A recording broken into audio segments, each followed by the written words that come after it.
Welcome to Hoops Zooted, the show that combines your two favorite things, weed and basketball. Pack 'em all and grab a seat as Evan rambles on about this team he's loved for the past 40 plus years.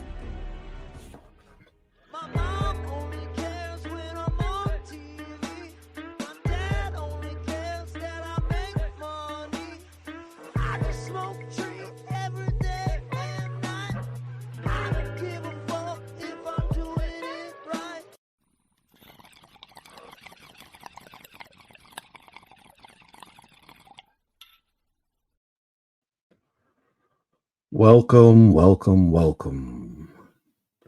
to Hoops Zooted.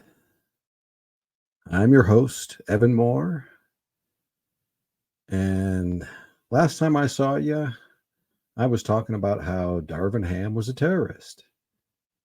And I'm back this week because I'm back on my bullshit. You know, after the last time I talked to you, I got a tiny little sliver of hope and fell for a little bit of fool's gold once again because there was a meeting. Yes, there was a players only meeting first, but then there was a meeting between Darvin Ham and the players. And, you know, on the surface, you know, it's a good thing. You know, these guys did need to talk, obviously. You know, things were good to start. You know, we played 3 games since the last time I talked to you. And, you know, we got 2 wins and 1 loss.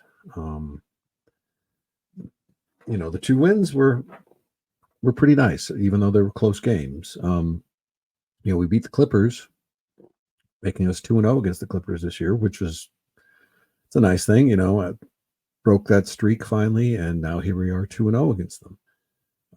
So, you know, that felt pretty good. You know, that was, you know, after the players only meeting, we felt like, hey, maybe we're on to something. And then they played the Raptors next. And another close game, 132-131. You know, lack of defense, as you can tell by the score. But we won that game. And, you know, hey, maybe we're building on something here. It felt like, you know, trying to be optimistic because, you know, I realized that Ham wasn't going to get fired. And as frustrating as that is, and see, you know, look at this. I've gotten so far ahead of myself. Gosh, you know, talking all this. And today, you know, got the ball again.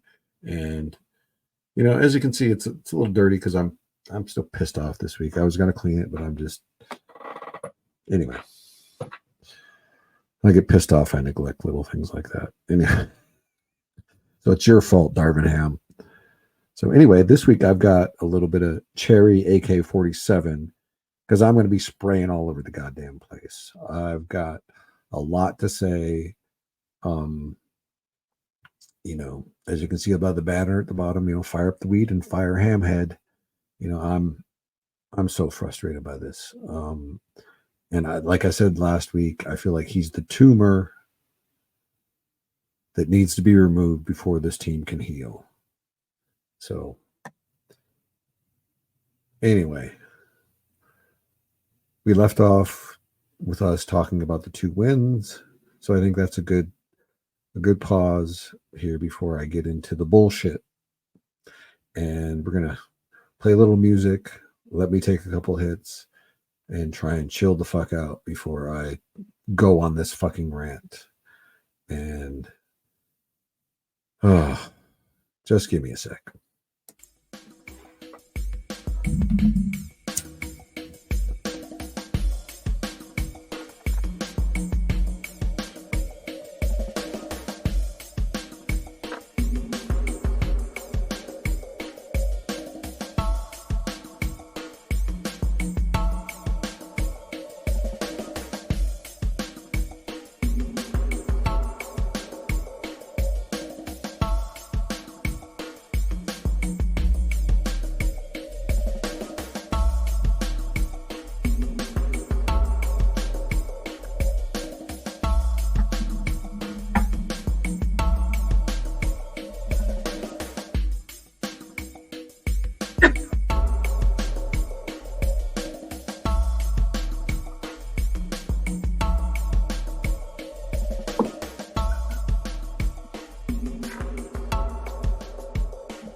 And fuck it. Since this one seems to loop on itself anyway, I'm just going to let it play because I could use another hit anyway. So, deep breaths, deep breaths. God damn, fuck this team.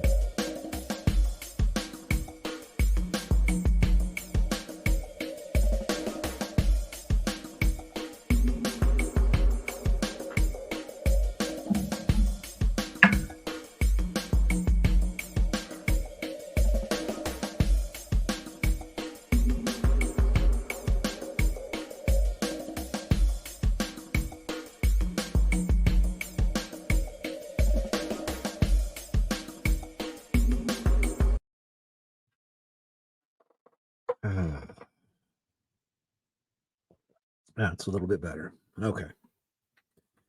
So anyway, like I said, we left off with the 2 wins last week, feeling kind of good. Feeling like, hey, maybe this fucking thing worked. Maybe we might have turned a corner. Maybe there's a tiny little sliver of hope. Still not feeling like this is a championship team, but maybe with a trade we can maybe make something work. And then last night came.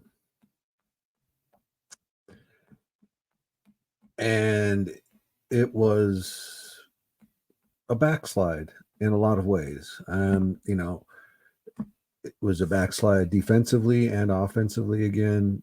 And yeah, the Suns clobbered us 127 to 109. And there's so many things. Where to start here on this one? Like I said, the defense to begin with. We all complain about the defense of these guards, and especially D'Lo and Austin in particular. But this game really, like, it was a revelation to me in a lot of ways. Like it's something that I've been seeing, off and on all year, but like I've been kind of attributed to being just players' mistakes and kind of learning the system. But as often as this happening, it's part of the system, obviously. And what's been happening is that Austin, in particular, has been getting, put on an island a lot and like put on the point of attack. And that is not his strength. That is not his strength at all.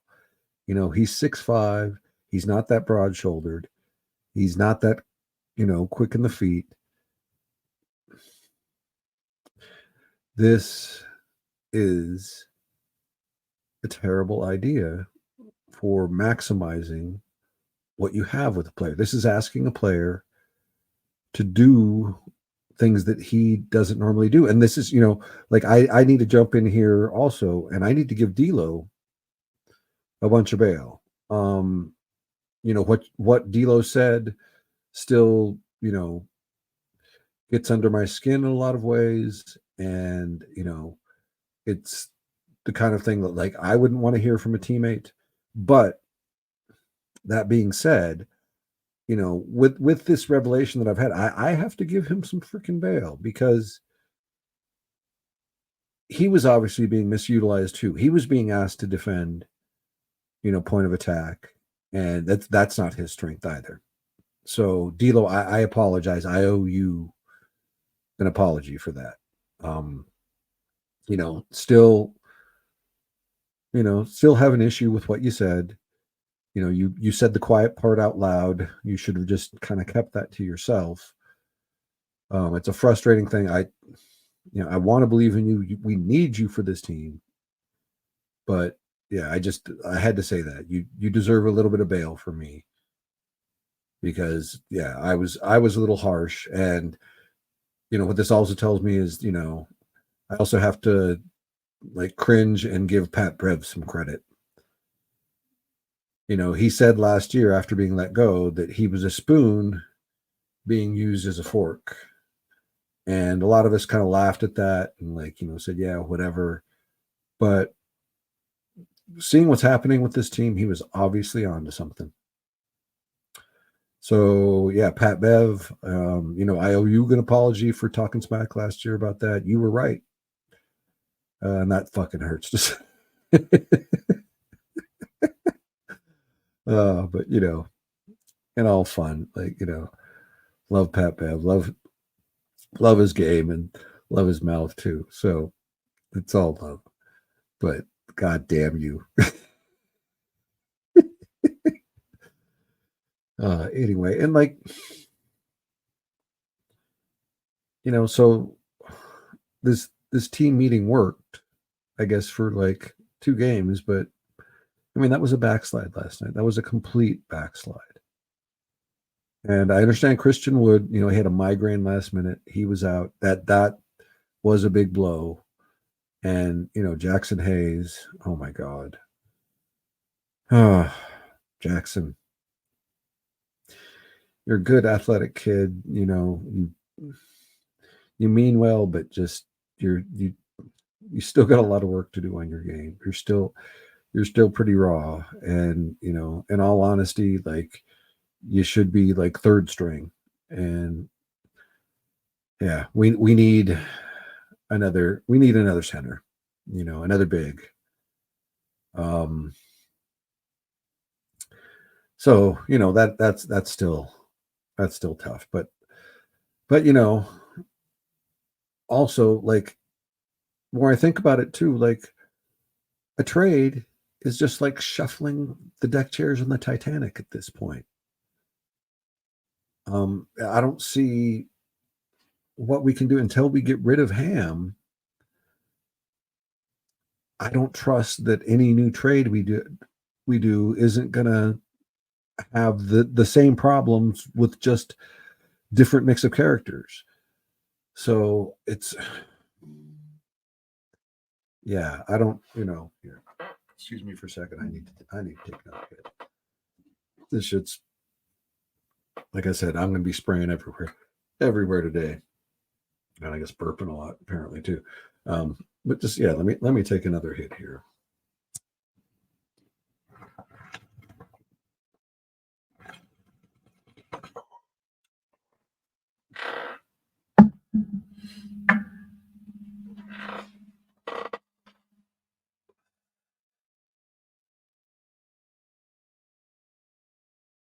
So yeah, all this clamoring for a trade, for a change, while it seems good on the surface, I don't know if it's gonna fucking do anything at this point. I don't know about the rest of you, but I've like lost hope in this season. And yeah, it's been really tough to come to terms with this. Like, I put a lot of heart and investment into, and hope into this being our year because it's the year of Kobe. And we had a pretty damn good offseason. Like, the majority of good basketball minds rated our offseason like really well, like like a B+ or above. So it's not like this team is terrible like last year. Like last year, I felt like the supporting cast was just not that great in a lot of ways, and just not a good fit either with a lot of players.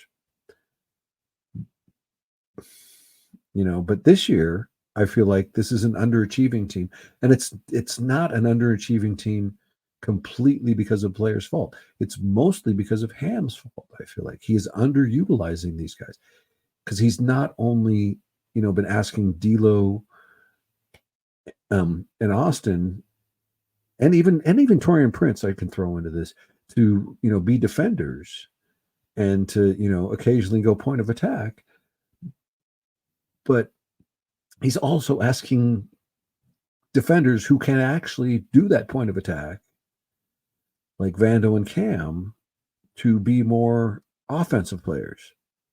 So it's like he's trying to take a square peg and jam it into a round hole is what it feels like to me right now.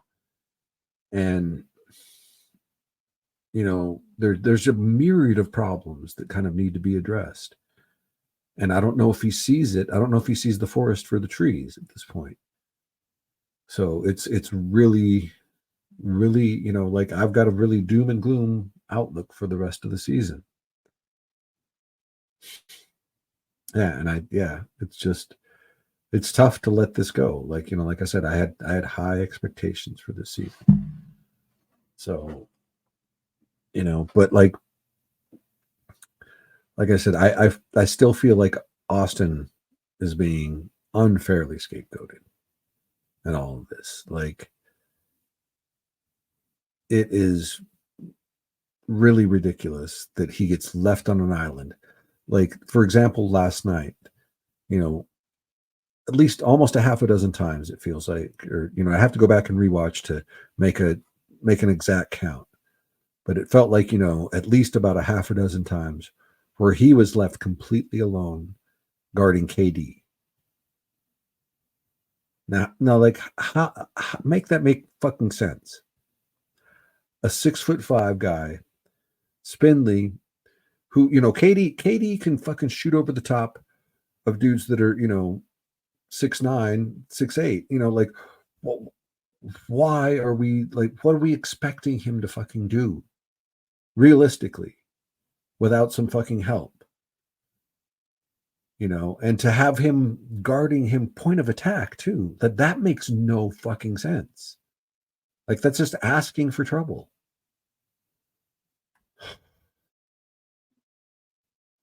So, I mean, to give you an example, like Steph Curry. Steph Curry is not the greatest of defenders.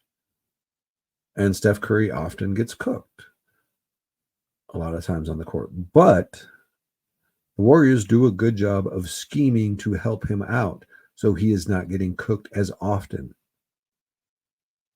See, like you can't, now obviously you can't like keep somebody who doesn't have the athletic ability, to stay in front of these big, I mean, these guards are big these days. Like, this is the age of wings. Guys are big, lanky, and long, and pause. But, it's difficult for these smaller guards. It really is. And like, yeah, 6'5", like you're thinking like that's not that small of a guard, but that is small compared to a lot of these other guards in the league.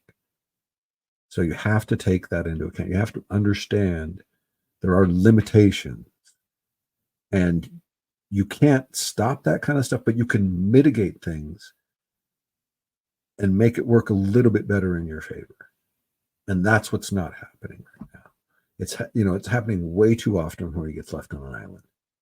Way too fucking often. And the more I think about it, like D'Lo has been left on a fucking island way too often. Taurean Prince has been left on an island way too often.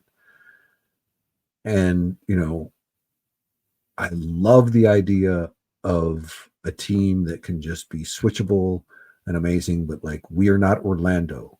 Orlando has got like the athletes to kind of do a defense like that, but we do not. Understanding your limitations is a very important part of this game that I think that a lot of people don't understand. Because to be a great player, not only do you have to work hard at this, do you have to, it's repetition, but you also have to understand what your strengths and your weaknesses are. And you have to emphasize your strengths and de-emphasize your weaknesses. And that's what I feel is not being done by this coach. And it's driving me crazy.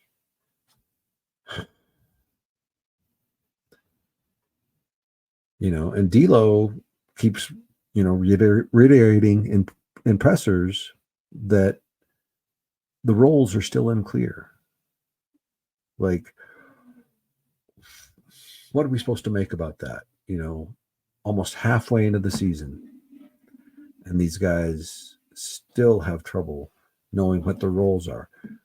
And then we have Braun doing all these passive aggressive things too, like praising coaches. He's praised like, about every coach that he's had a chance to. Now, granted, it's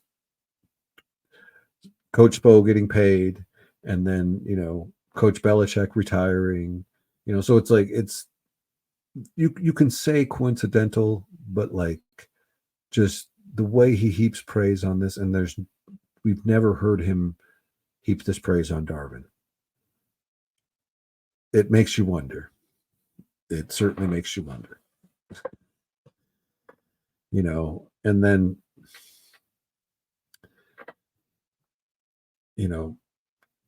the other thing today that is also damning for Darvin that I saw on Twitter was Lonnie Walker quote tweeted a Lakers fan today to remind him that, he was the third leading scorer before getting injured and benched, when that fan tried to point out that players, shrink in the lights of LA.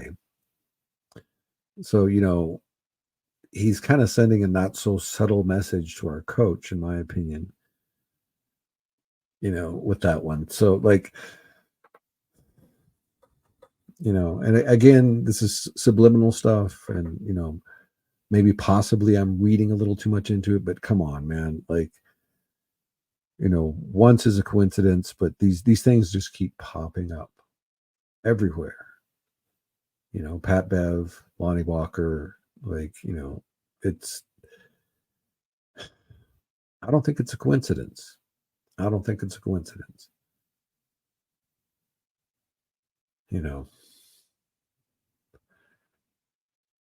And then, like, Ron also like brought up Christian Wood as well, which I thought was really interesting. Another kind of passive aggressive shot at Ham. When Christian Wood finally got made the backup center, of course, right before he had the migraine against Phoenix, got made the backup center full time and played really good too. And then Ron, after the game, like tweeted out, like, yeah, Christian Wood is all about a bucket, and as long as he's getting his minutes, he'll get you those buckets, or something to that effect. I'm kind of paraphrasing, but you get the point. Here he is. He's throwing out, a little subtle, some praise to Christian Wood that is also a backhanded, smack to Darvin at the same time. So this is a mess. This is a goddamn mess. And, I don't know. I want this to work out, but I just honestly, I just don't see it anymore. I don't even see the point in the trade. Maybe that's hopeless, because there's plenty of Lakers fans all over my Twitter feed that are, still screaming for trades. And I'm just kind of like, what are we going to do? And like I said earlier, it's like just, rearranging the deck chairs on the Titanic. This shit's going down. Like, we're just like, we're throwing a few people overboard and grabbing a few people on board, like, to go down with us. Like, is it worth it? Is it worth it? Like, I don't know if it is. And even Zach LaVine, like, I love the argument for him, especially considering the way our offense has been playing. We could really freaking use his offense, like, abso-fucking-lutely. But I just wonder if he's going to be enough to overcome it.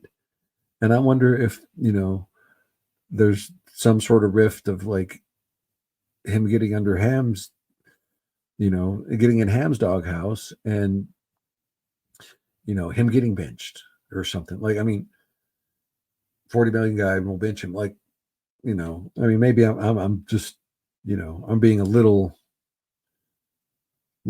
ridiculous at this point, just because we had to bench both of our freaking guards because we couldn't fucking protect them, you know, which we were able to do last year because we had a guy named Dennis who could help hide them because he could get out there on point of attack and at least take some pressure on that. And like I was talking about earlier, mitigate the issue, because you can't stop it, but you can at least mitigate it a little bit.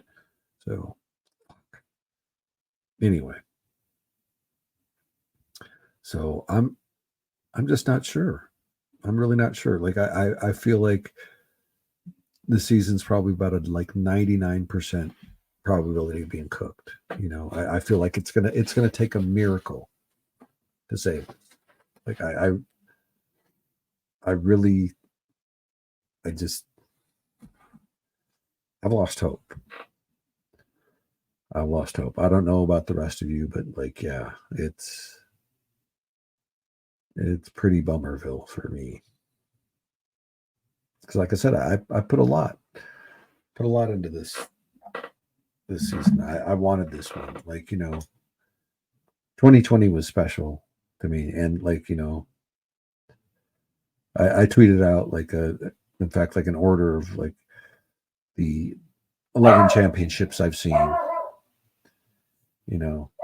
Excuse my dog there. I tweeted out the order of the 11 championships I've seen. And, the top for me, like in a sentimental, this is all sentimentality stuff. The top for me is still 2020 because, we won that one for Kobe. And yeah, that was special. That meant a lot. And I appreciate Braun and AD for that. And I even tweeted it out last week. And yeah, I really do appreciate them for that. And as well as Rondo, like freaking Rondo, you were awesome. And Kuzma and freaking KCP and Caruso and all that whole goddamn team. I appreciate the hell out of that team. So anyway, I guess I had a lot invested into this year because it's the year of Kobe, 2024, and we're unveiling the Kobe statue here in just, a little less than a month from now. And, I'm still looking forward to that. That's going to be a great moment, regardless of the other shit going on. Like that's a special moment for us Lakers fans. And yeah, so, I do take solace this year in the fact that I'm still getting to watch Braun and AD play at a high level. AD, you've been freaking amazing this year. Braun at year 21, you're still incredible. And there may be times that I yell at the TV about you not yelling at the refs or getting back on defense or boxing somebody out, but goddamn it, I love you, man. You're freaking awesome. So anyway,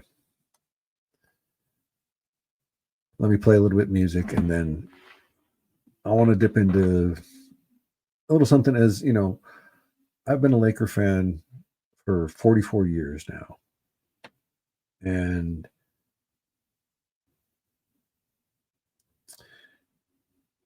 I have Dr. Buss. I hold him in very high esteem. I really appreciate the vision he had for this team, and it's really means a lot to me.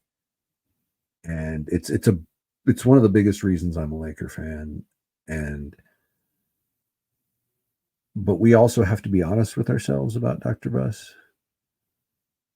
is that he was a lot more lucky than he was good. And I'll explain myself when I get back here, but we're gonna play some music here. But you can sit with that while I take a couple hits, maybe take a couple hits yourself. But like I said, Dr. Buss was more lucky than he was good. But that's not a bad thing. That's not a bad thing. And I'll explain it all to you here in a minute.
Yeah, whatever. Anyway, so let me explain to you.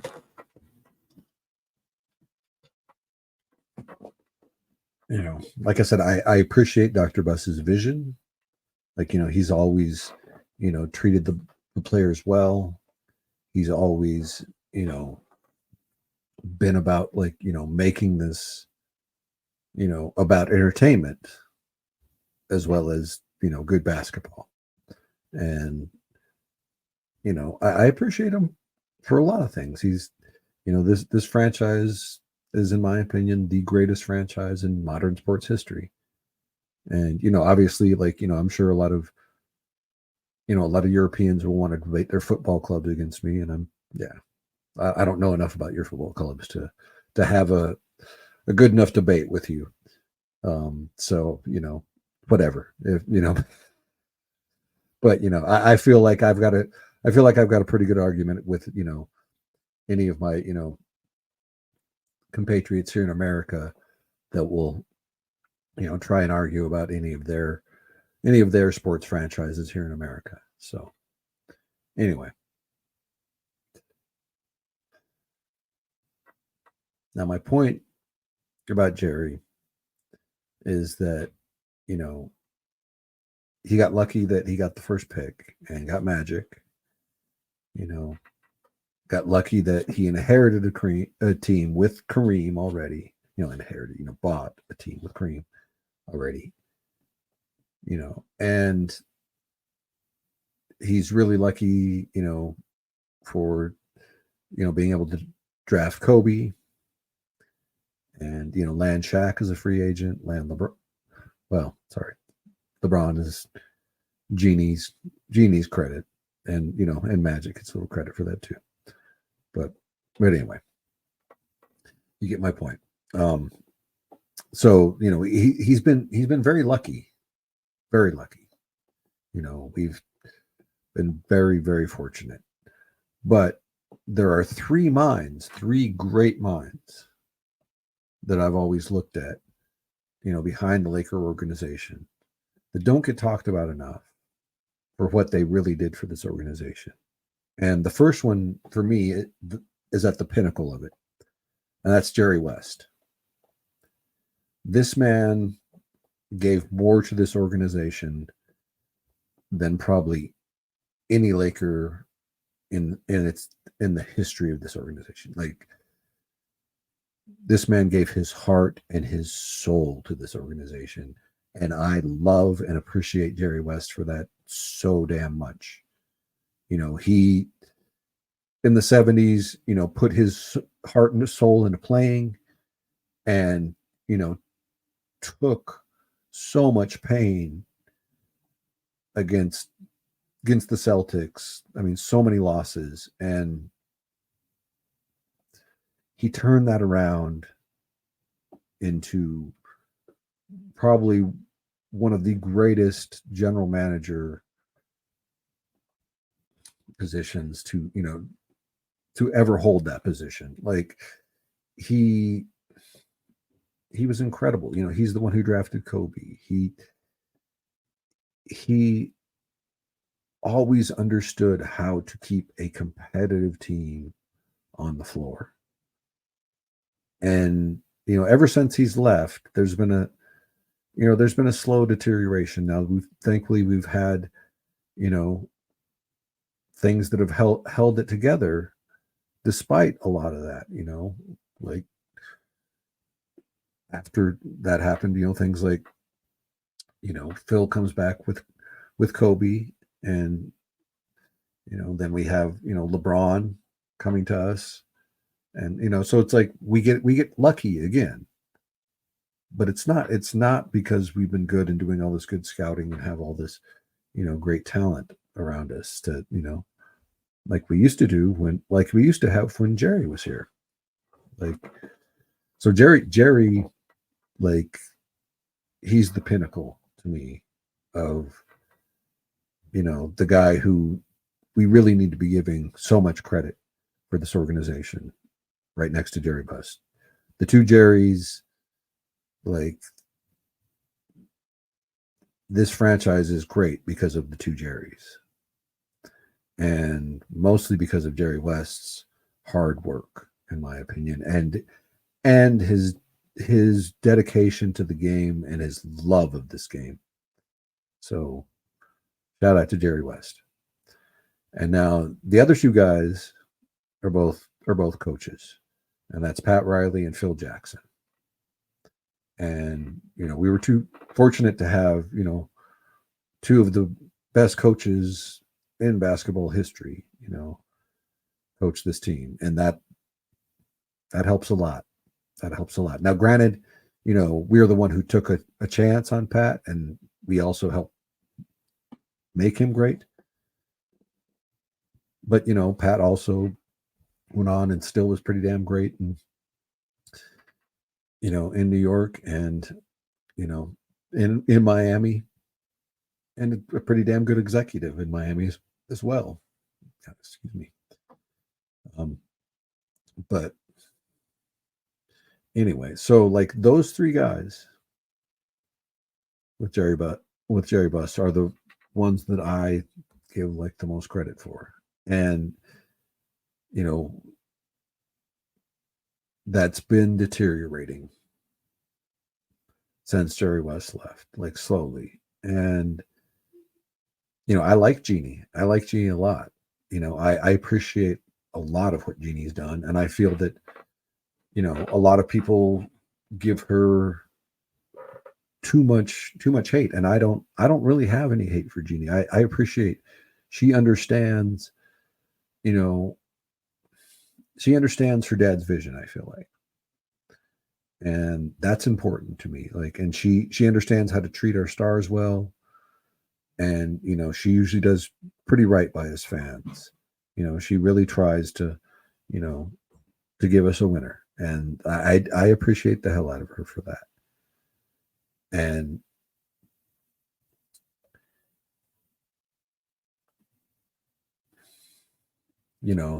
I think the only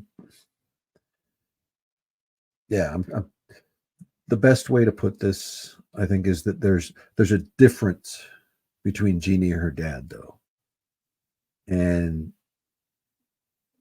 Jerry was a gambler. Jeannie is not, it feels like. Jeannie just feels like she's a little bit more conservative. And that's fine. That's who she is. And that's, it looks like this, but it looks like this team, I'm not sure if we're gonna take a chance and like go all in. And I don't know if it's gonna even work with Darvin anyway, but like I kind of have a feeling that like if we continue to lose, even, like especially if we continue to lose, that they may just kind of, tank the season and hope for a decent draft pick. Now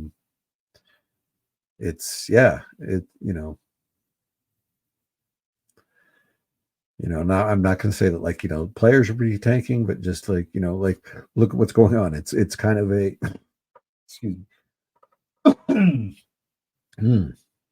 It's kind of a, unintentional tank, I guess you would, it's just fucking happening. It's this shit's falling apart. Ham, it looks like he's lost this team. And I don't know if we can, continue to deny this. So,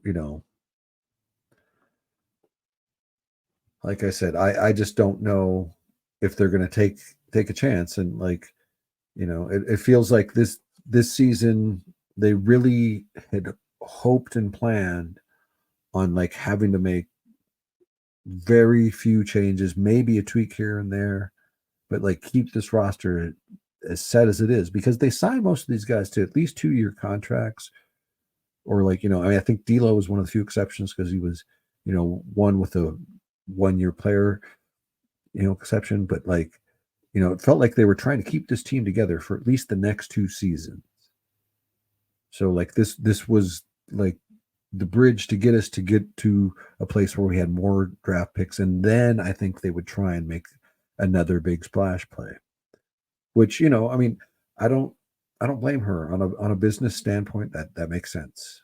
And it's really disappointing to us fans, because here we are, like year 21. We and as Laker fans, like I don't care if you're a Bron stan or not.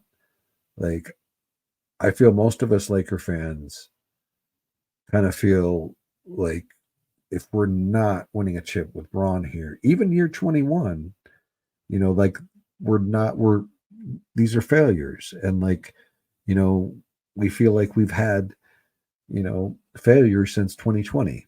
And yeah, it's rough. Like we have high expectations here. And Bron has high expectations. So we want to win. That's what this is about here. Anyway, I know there's still 40 plus games to play, but like this is a rough one, man. Like I've seen, I've seen a lot of basketball, and I've seen, coaches lose locker rooms, and I've seen it like get nipped in the bud, and the new coach didn't make a difference, or I've also seen the new coach actually make a difference. And so it's a fucking crapshoot, like whatever we do anyway. So like, I don't know where we go from here. Like, like I said earlier, I feel like we have to cut that tumor out, and that tumor is Darvin, and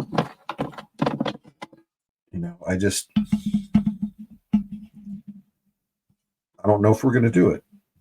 I don't know if we're going to do it, because Darvin signed to a 4-year contract.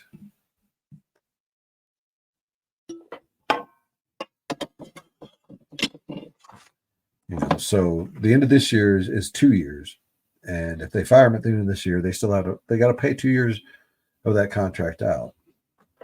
And they fire him now, it's 2.5 years of that contract out. So I understand we're in a bind, and would have been nice if maybe we'd only signed Darvin to a 2-year contract, but we're here, and this is like when I talk about Mamba mentality, like this is what it's about. Like you gotta face up to the truth. You gotta face up to the truth and the reality of the situation. And the reality of the situation is shit's bad right now. Shit's real bad. But you also got to accept that. And you can get angry about it, or you can try and find a way to get better about it. And I'm hoping that the Lakers, find a way to get better about it. So anyway, it's just the way these things go, But like I said, mom mentality is also about like, getting better 1% every day. And, I also feel like I try and live up to that myself. And, I feel like I've done that on this podcast. Like I look back at some of my old episodes, and, when I feel like I've gotten a little bit better at this. There's obviously a lot of people I feel that are a lot better at this than I am, but like, I feel like each episode I'm getting better. And, it's about getting like just 1% better every day. And, because when I started this, I was actually scared of just being on camera by myself. And, so it was, me and Colin to start with. And, Colin's a great guy. That was fun at first, but like, it just, our chemistry didn't quite work. And yeah, I kind of figured out and got the courage here to finally be able to do it here by myself. And like, yeah, I've gotten into the groove of this. And like I said, 1% better every day, Mamba mentality, and, just remember it's that shit. It's Mamba mentality. It's not the, shooting a shot no matter what, or, any of that like silly superficial stuff. This is about, you know, focusing your mind on the present moment, you know, and accepting the truth in the present moment. So, anyway, I guess that means really only one thing.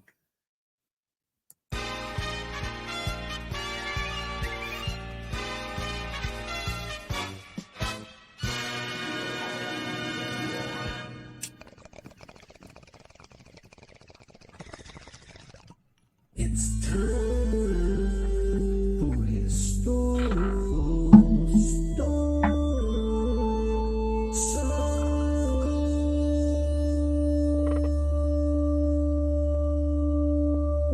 Guess or pass.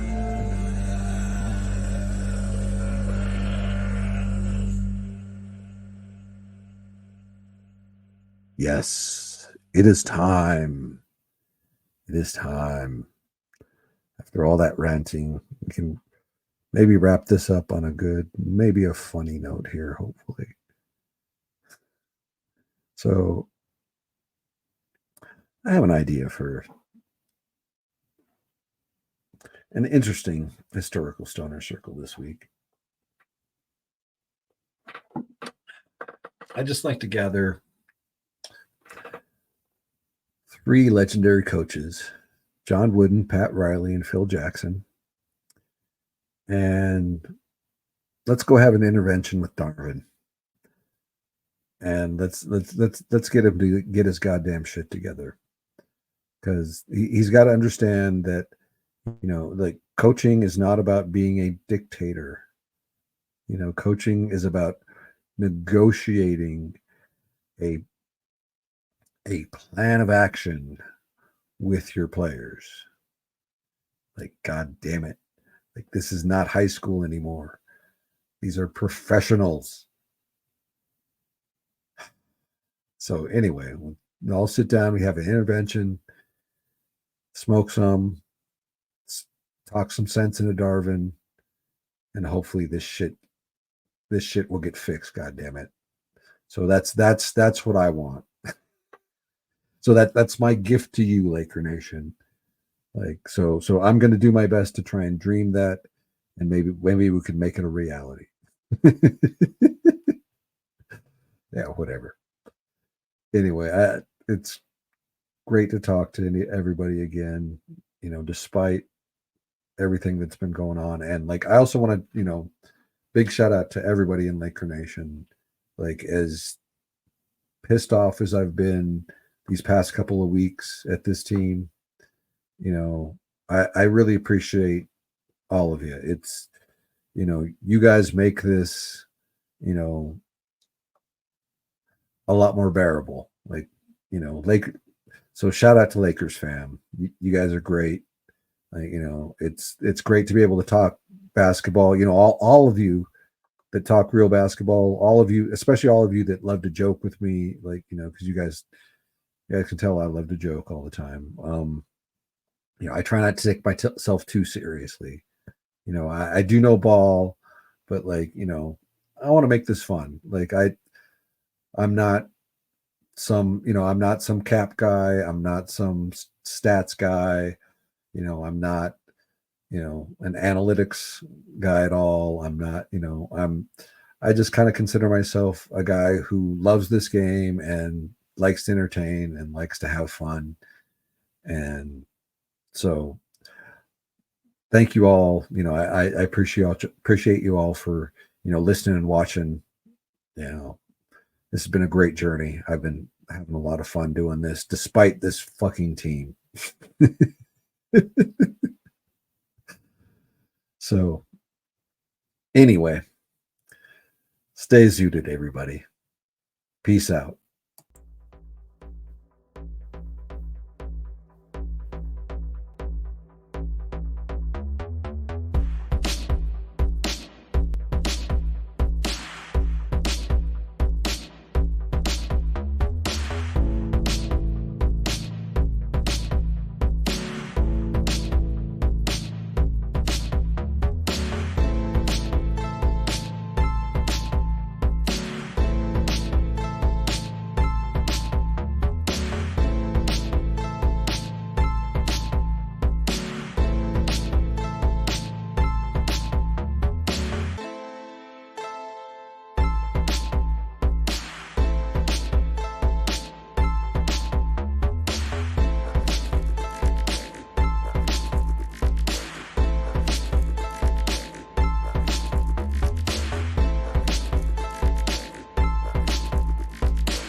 In the history of mankind, men have been called out and written up millions of times over, but only one man was written up for, and I quote, making barnyard noises and wouldn't stop.